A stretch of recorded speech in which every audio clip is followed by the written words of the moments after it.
Bueno, abrimos entonces primera carta de Pedro. Quería terminar ya con el primer capítulo, no sé si va a ser posible, pero bueno, no importa. Como verán, no vengo apurado, vengo tranquilo. Mitad de año, son 5 capítulos, no terminé el primero. Menos mal que no soy docente de escuela, ¿no, Graciela? Si no sabes qué, no duro nada. Bueno, abrimos entonces, no les voy a exigir que se acuerden qué fue lo último que vimos, porque yo tuve que volver a escucharme, así que es así. Pero habíamos quedado y habíamos sondeado el verso 15 del capítulo 1, verso 15 del capítulo 1 de Primera de Pedro dice: sino como aquel que os llamó es santo, sed también vosotros santos. ¿En qué dice? En toda vuestra manera de vivir. La santidad no es un estado interior, ¿no? Algunos podrán decir, no, en el fondo es bueno, como decía, ¿no? La santidad en el Hijo de Dios es un estado completo de toda la vida.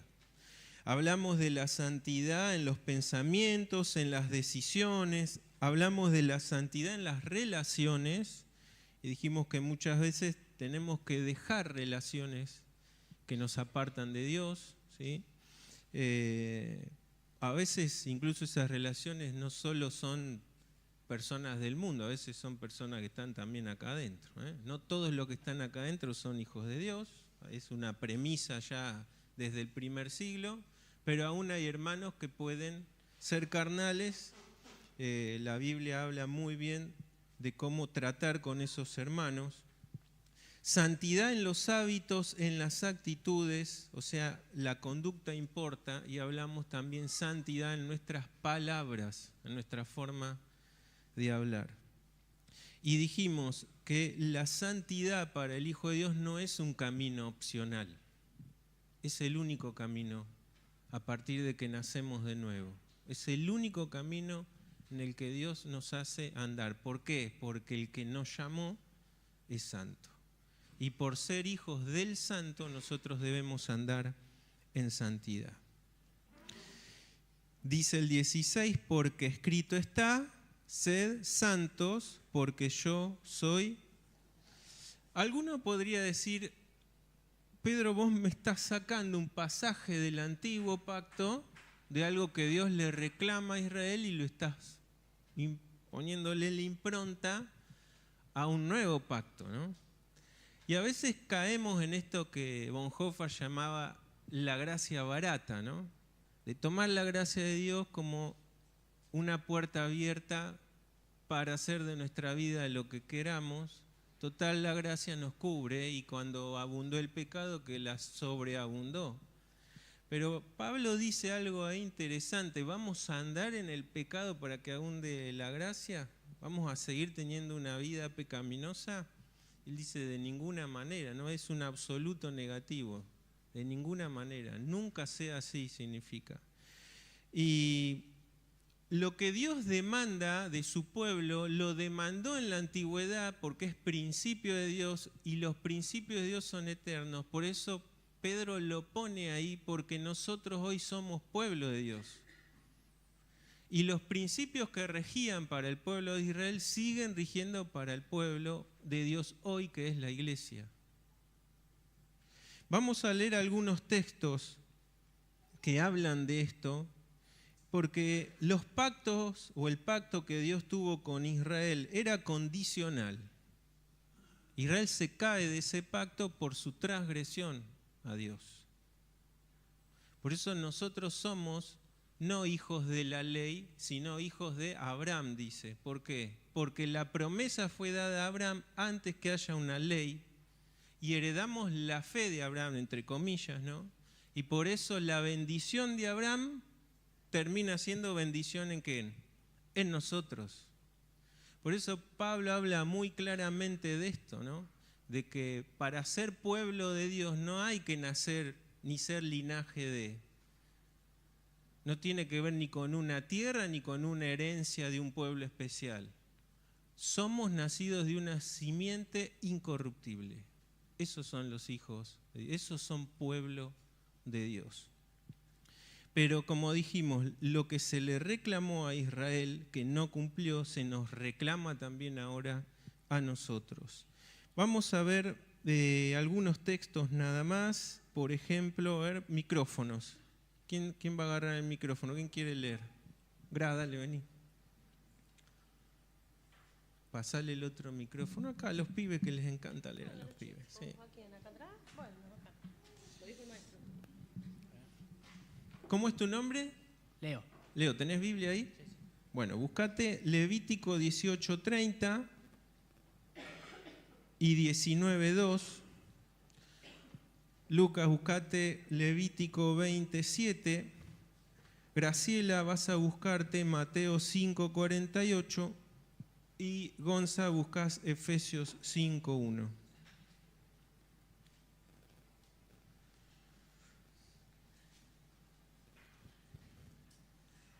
Cuando los tengan, arranquen. Dice: guardad pues mi ordenanza, no haciendo las costumbres abominables que practicaron antes de vosotros, y no os contaminéis en ellas. Yo, Jehová, vuestro Dios. Y el otro dice: habla a toda la congregación de los hijos de Israel y diles: santos seréis, porque santo soy yo, Jehová, vuestro Dios. Perfecto. Vieron que en la teología hay cosas que son complicadas de entender.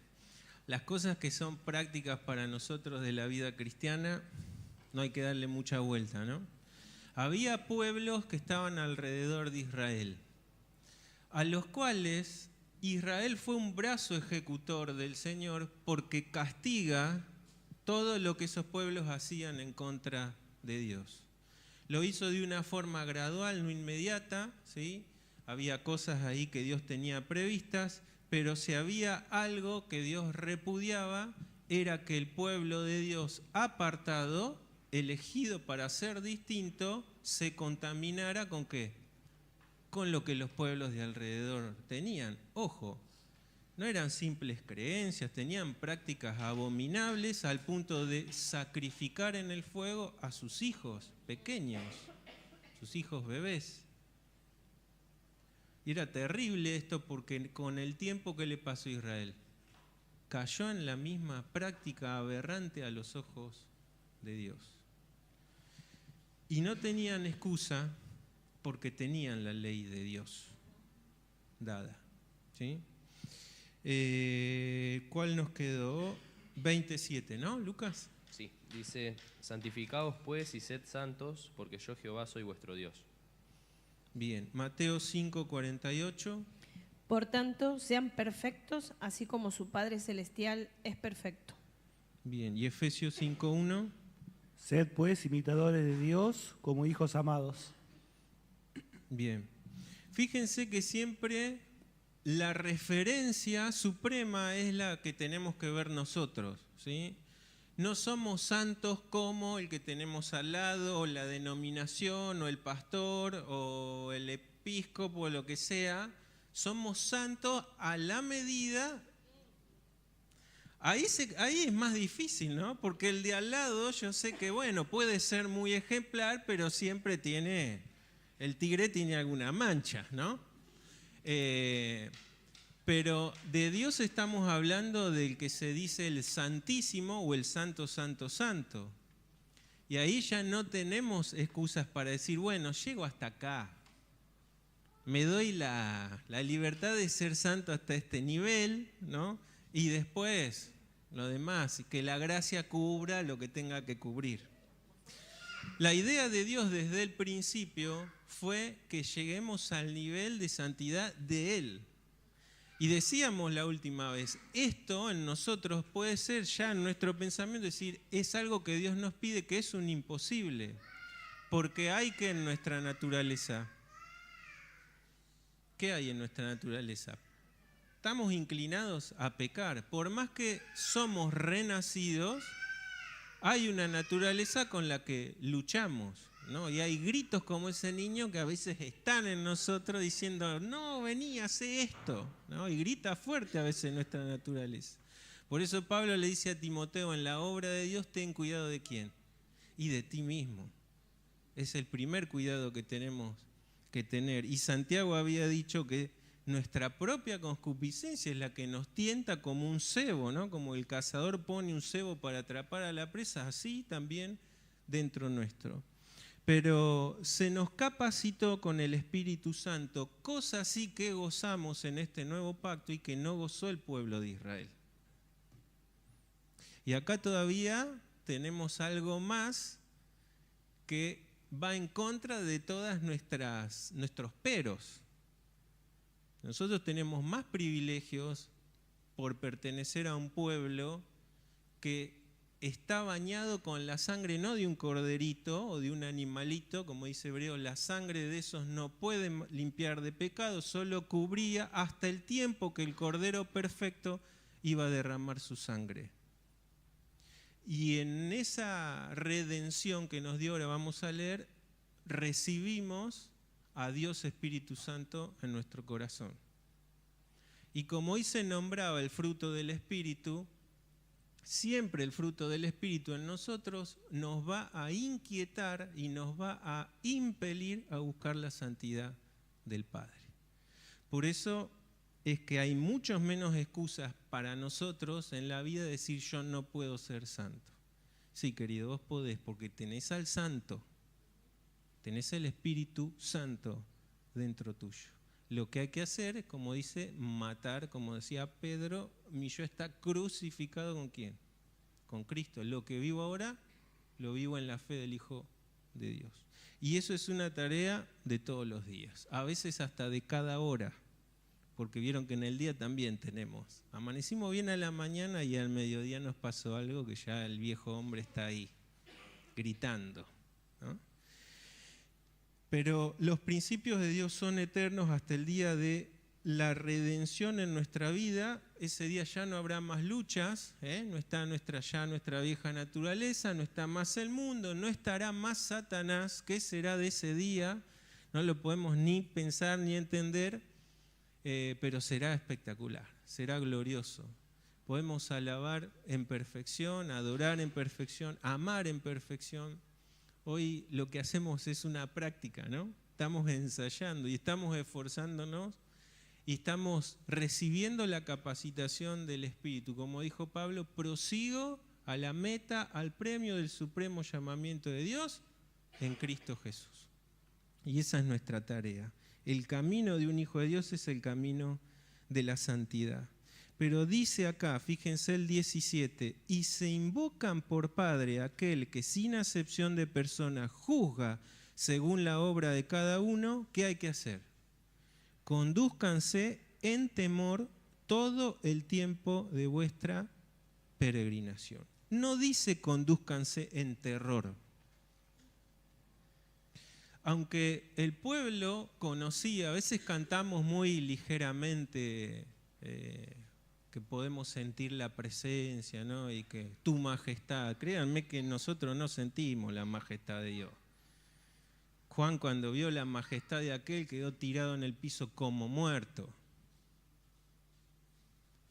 La majestad de aquel creador generó en el pueblo terror. En el pueblo sí generó terror. ¿Y le piden a quién? Moisés, habla vos por nosotros, te vamos a escuchar a vos. Porque tenían miedo de que, no solo de la presencia de Dios, de padecer, de morir. Nosotros fuimos librados de ese terror porque en el nuevo pacto el Espíritu Santo dentro nuestro nos da también, y como veíamos la clase pasada, la sabiduría de Dios por medio de Cristo también está en el Espíritu Santo, y nuestros ojos ven ahora con otra, no vemos con terror a Dios. Por eso nuestra vida, dice, nuestra peregrinación, que a veces también olvidamos y nos aferramos demasiado a esta tierra, nuestro reino no está acá, ¿dónde está? Y hay que mirar las cosas del reino, pero en ese transitar, cuidado, porque dice, si ustedes invocan en sus oraciones, que seguramente serán muchas a Dios, es el santo el que les está pidiendo que sean santos. Así que anden con temor en toda la vida que ustedes transiten. ¿Qué es el temor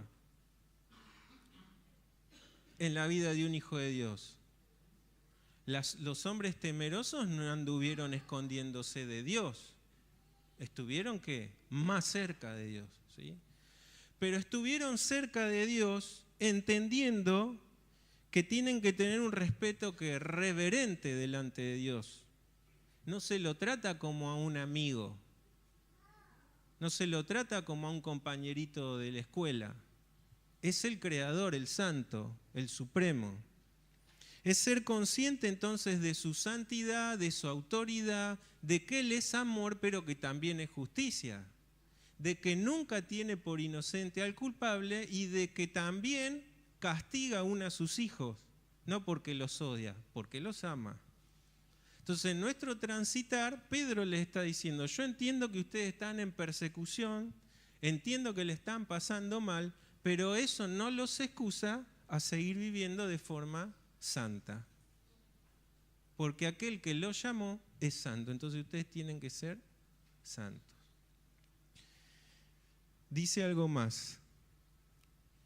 18. Sabiendo que fuisteis rescatados de vuestra vana manera de vivir, la cual recibisteis de vuestros padres, no con cosas corruptibles como oro o plata, sino con la sangre preciosa de Cristo, como de un cordero sin mancha y sin contaminación, ya destinado desde antes de la fundación del mundo, pero manifestado en los postreros tiempos. ¿Por qué?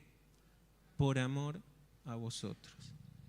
Si un creyente es tentado a volver a los placeres y diversiones del mundo, a adoptar modas y estilos del mundo, a volverse como el mundo en sus falsos caminos, debe siempre recordar que Cristo derramó su sangre para librarle de esa clase de vida.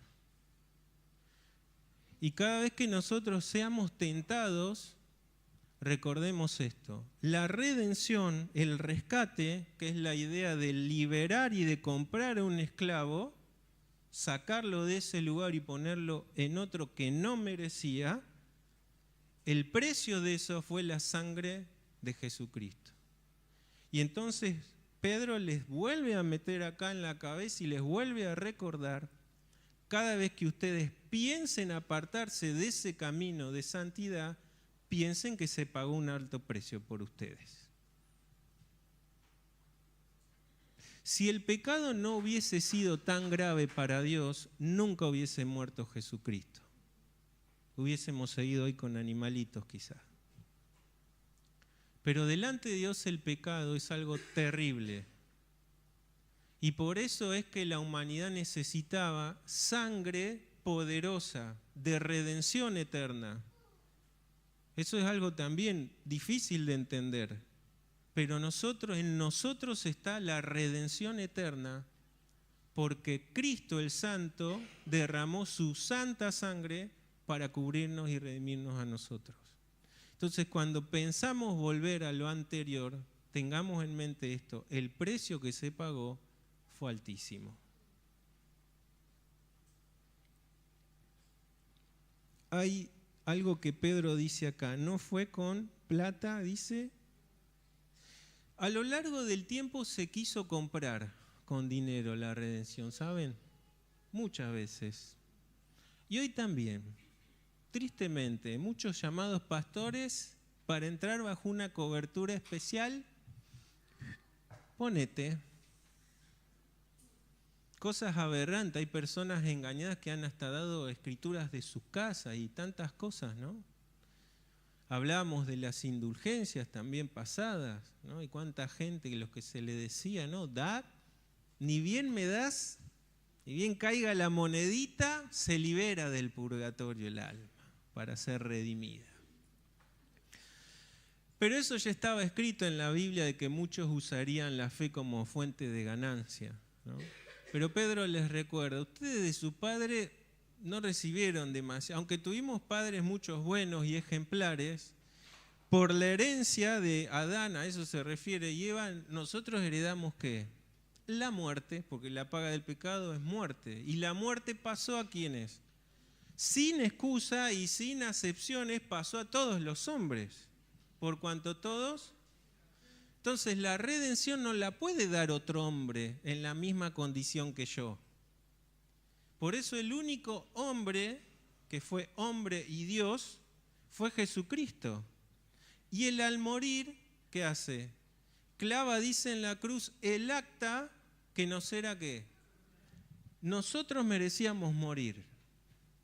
No solo físicamente, como pasó, sino espiritualmente. Es decir, morir es estar apartados de la presencia de Dios. Pero en Cristo nos dio vida. Nuestro cuerpo se sigue desgastando y un día no estaremos más aquí. Pero nosotros sabemos que ese cuerpo también resucitará en el día postrero. En Cristo solamente podemos tener redención. No hay redención en ninguna religión, en ninguna denominación, en ningún pastor, ni papa, ni nada por el estilo. Solo la redención está aquí por medio de la sangre preciosa de Cristo. Hay muchos textos acá para leer solamente, esto después se los voy a dejar en el bosquejo. Vamos a leer Hebreos. ¿Quién quedó con el micrófono? Rocío, léete. Hebreos 9, del 11 al 17. Y allá, ¿quién quedó? Abel, ¿querés leer? Dale. Y léete, a ver, de todos estos, léete Gálatas 4 y 5. Ya vamos terminando. Voy con Hebreos. Dale, Hebreos 9, 11 al 17. Dice: pero estando ya presente Cristo, sumo sacerdote de los bienes venideros, por el más amplio y más perfecto tabernáculo, no hecho de manos, es decir, no de esta creación, y no por sangre de machos cabríos ni de becerros, sino por su propia sangre, entró una vez y para siempre en el lugar santísimo, habiendo obtenido eterna redención. Porque si la sangre de los toros y de los machos cabríos y las cenizas de la becerra rociadas a los inmundos santifican para la purificación de la carne, ¿cuánto más la sangre de Cristo, el cual mediante el Espíritu Eterno se ofreció a sí mismo sin mancha a Dios, limpiará vuestras conciencias de obras muertas para que sirváis al Dios vivo? Así que, por eso es mediador de un nuevo pacto, para que interviniendo muerte para la remisión de las transgresiones que había bajo el primer pacto, los llamados reciban la promesa de la herencia eterna. Porque donde hay testamento es necesario que intervenga muerte del testador. Porque el testamento con la muerte se confirma, pues no es válido entre tanto que el testador vive. Bueno, hay mucho igual para sacar de Hebreos, es espectacular la verdad, porque da el contraste de lo que era sombra y que después se hizo plena luz en Cristo. Todo lo que era la ley, todas esas prácticas a veces para nosotros inentendibles y hasta algunas molestas,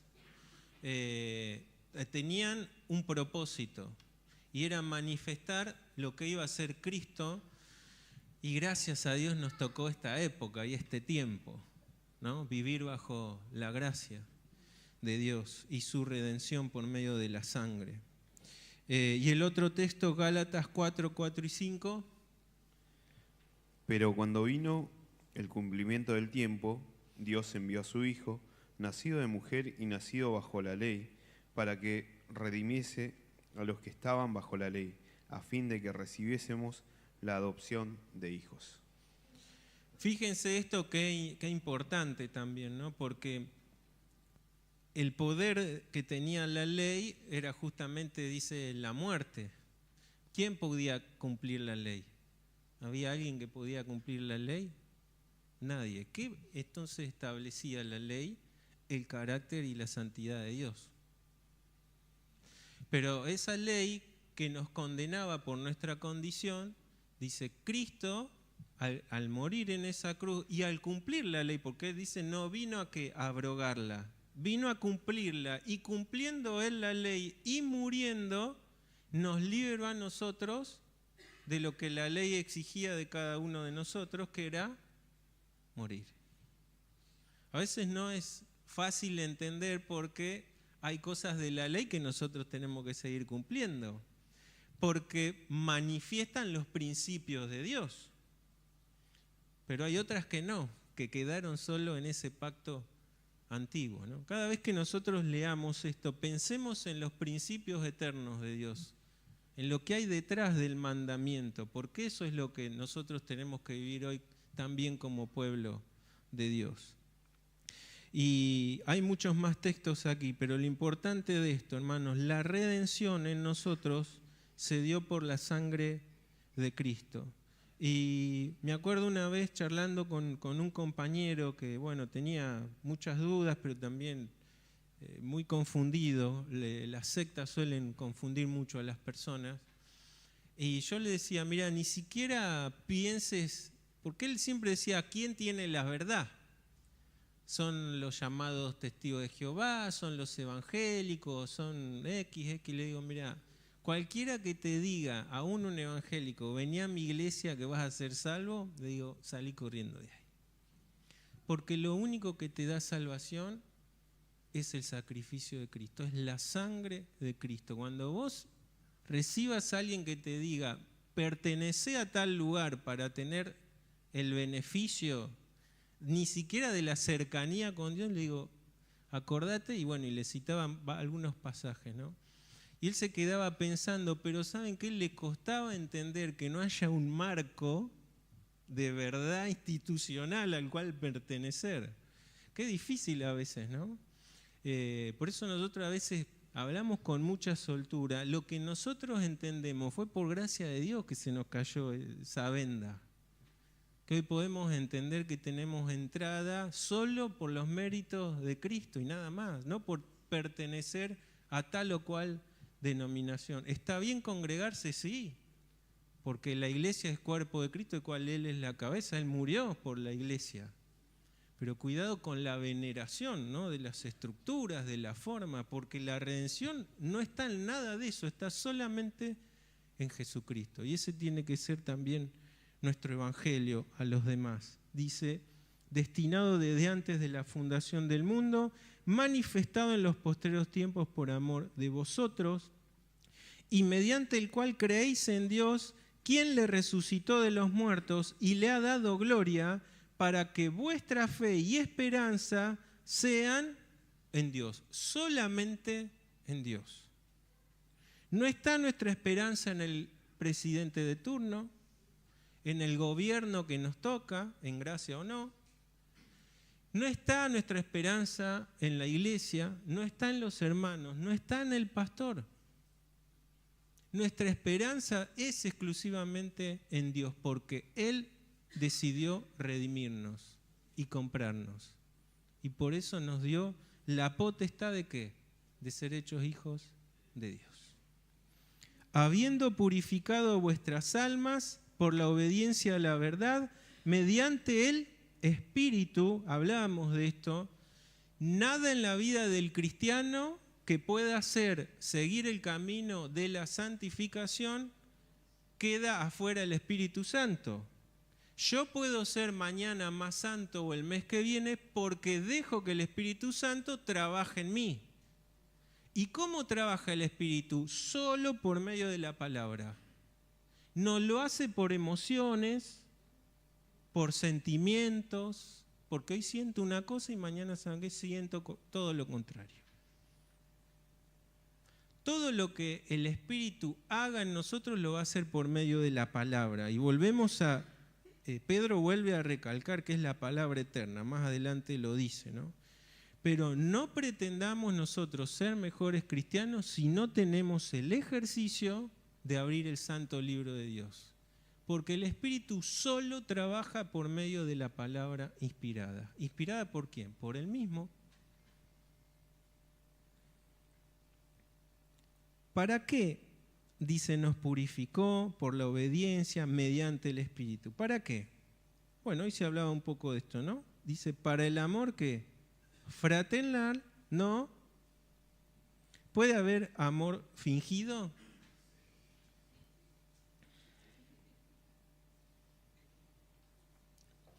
Ahora la escala sigue un poquito más. Dice, amaos unos a otros como entrañablemente de corazón puro, ¿no? Y vuelve a poner la pureza de este sentir. Miren, hay algo que a veces por el pensamiento occidental básicamente es el concepto de amar de forma entrañable. En primer lugar, nadie puede incrustar en el otro el sentimiento de amor. Lamento decepcionarlos, pero a ninguno de ustedes amo como amo a mi hija. Y nadie de ustedes puede a mí forzarme a que ese amor lo deposite. Porque es un sentimiento innato que reúne un montón de cosas, aunque hay padres y madres que han despreciado también a sus hijos, es algo antinatural, pero la palabra lo dice también, ¿no? Pero a veces pensamos y hasta tenemos sentimientos de culpa cuando el mismo amor que tenemos por nuestros hijos, nuestra familia más cercana, la suegra no, la dejamos ahí. Como no amamos al hermano como amamos a esas personas, a veces nos viene un sentimiento de culpa. No es eso lo que el Señor quiere de nosotros. El mandamiento de amar es en actos. ¿Por qué entonces tendríamos que amar a un enemigo? ¿Podemos amar a un enemigo igual que amamos a nuestros hijos? Ese sentimiento de amor es imposible lograr. Pero el mandamiento sigue estando presente. Entonces, ¿cuál es el mandamiento? Esa palabra no es desde las entrañas, como uno entendería, desde el corazón y que hasta lloremos de amor. La palabra griega ahí es manteniendo tensión. ¿Vieron cuando van al gimnasio? Yo hace mucho tiempo fui, ahora solo desarrollé un abdominal solo acá abajo. Cuando uno hace fuerza hay un ejercicio que es mantener la tensión lo más que uno pueda y después relajar. La idea de este término griego es mantener la tensión y no relajar. Pero ¿saben qué es un acto de la voluntad y de la mente? De la convicción.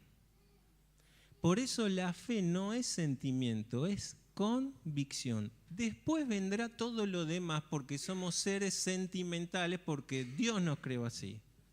Pero no hagamos una inversión de nuestra fe. La fe parte por la convicción que viene del oír ¿qué? La palabra de Dios. Y a partir de eso podrás sentir, algunos más, otros menos, ¿no? A veces cantamos, puedo sentir que estás aquí. ¿Qué sentís? Y si no lo sentís, y si no sentís nada, ¿anula la presencia de Dios en medio nuestro?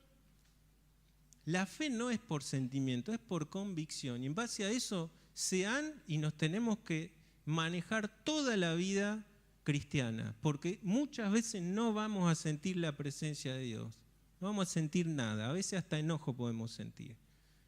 Y eso no significa que Dios no esté con nosotros. Por eso muchas de las cosas, de los fracasos y tropiezos en la vida cristiana es porque anhelamos sentimientos y nos olvidamos de las convicciones y de la verdad de la palabra de Dios. Amar a nuestros hermanos es un acto de la voluntad y de la convicción. ¿Cómo amo a mi enemigo? No vas a sentir un sentimiento de amor. Amás a tu enemigo en acción, no deseándole el mal, no cobrando venganza, orando por la redención, la salvación. Si tuviere hambre, dale de comer, si tuviere sed. Esa es la forma de amar. ¿Y cómo amo a mis hermanos? Bueno, tenemos cartas y cartas de cómo, ¿no? La paciencia, la tolerancia, también la oración, la gratitud, hablábamos hoy. Ojo, el miércoles, si Dios quiere, me toca también hablar, vamos a terminar con la segunda carta de Tesalonicenses, si me da el tiempo. Y hay algo que a veces, que hay un mensaje también en las iglesias del Apocalipsis, y hay algo que Dios dice, tengo contra ti que toleras tales prácticas. El amor y la misericordia a los hermanos en la iglesia también implica exhortación amonestación y en el último caso, disciplina. A veces con el manto de misericordia decimos, bueno, pero déjalo, y permitimos que prácticas pecaminosas sigan generándose dentro de la congregación. El amor no es tolerar el pecado, ¿eh? Todo lo contrario. Por amor, si Dios es nuestro Padre y por amor nos castiga, el mismo principio también se aplica a la iglesia.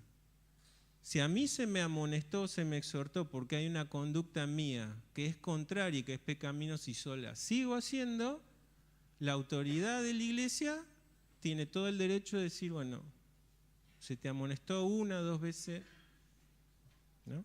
El miércoles vamos a hablar un poquito de esto. Pero en los tiempos de... Hay que entender esto, hermano. Tiempos de persecución, el amor tenía que ser muy sostenido. Había que haber un acto de la voluntad y no tenía que ver el sentimiento. Porque llega la persecución.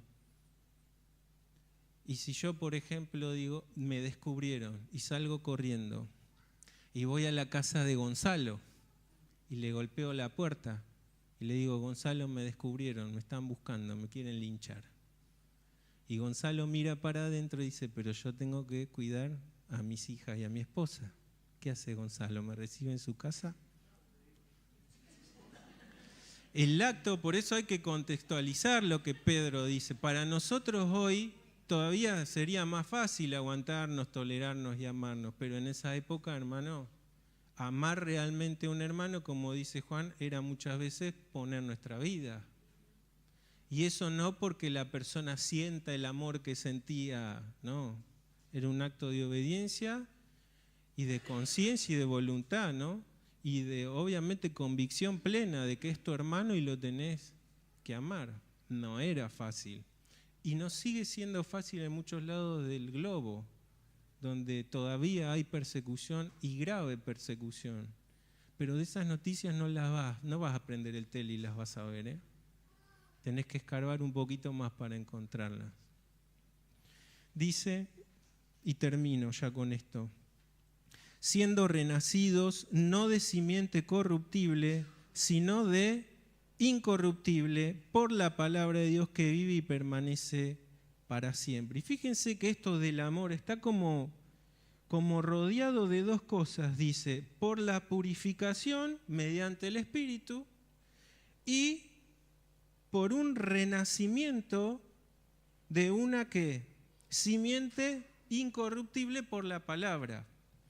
Pedro engloba este mandamiento, porque uno lo toma ahí y dice, es como que estaría viene hablando de algo y tira eso Pedro ahí, ¿no? La idea de Pedro habla de la santidad, habla del Espíritu Santo que nos va a impelir ahí y que nuestra vida tiene que estar pensando siempre en la redención. Consecuentemente, la vida de un hijo de Dios es el amor. Y es como les dijera, no hay excusa para no amar tensionadamente con todo el esfuerzo, porque hay algo que ustedes tienen. Y es un renacimiento de una simiente incorruptible y un perfeccionamiento y capacitación por el Espíritu Santo. Por eso es que los discípulos de Cristo pueden amar aún a sus enemigos. ¿Es fácil? Pero es el deber y es la capacitación que nos da el Espíritu Santo para poder hacerlo. Por eso, si tenemos que amar a un enemigo, ¿cómo no podés perdonar al hermano que tenés en el banco contrario? ¿No? ¿Por qué pasa eso? Y porque ponemos adelante mi yo, lo que me afecta a mí y no lo que le afecta a Dios. Mi falta de perdón ofende más a Dios que el mal que me hicieron a mí. Y a veces se me va eso de mi cabeza, ¿no? Para albergar muchas veces rencores y falta de perdón. Termino. Nuestro renacer, dice, es incorruptible por la palabra de Dios que vive y permanece para siempre, es eterna. No hay otro libro que se asemeje a este. porque toda carne es como hierba y toda la gloria del hombre como flor de la hierba. La hierba se seca y la flor se cae, mas la palabra del Señor permanece para siempre. Y esta es la palabra que por el Evangelio os ha sido anunciada. Tendríamos mucho que hablar acerca de la palabra de Dios, algo hemos ya tocado, pero volvamos a meditar en esto, que todo el proceso, hermanos, en nosotros de poder ser mejores y más como Cristo solo viene por la meditación y la lectura de la palabra de Dios. Solo por eso el Espíritu va a poder trabajar en nosotros. Terminamos el primer capítulo de la carta de Pedro y hay 3 cosas que se resumen ante un mundo de corrupción que continuamente se está corrompiendo, obviamente impulsado por el enemigo. Los hijos de Dios, Pedro dice, tenemos 3 cosas incorruptibles: una herencia incorruptible, una redención incorruptible y una palabra incorruptible.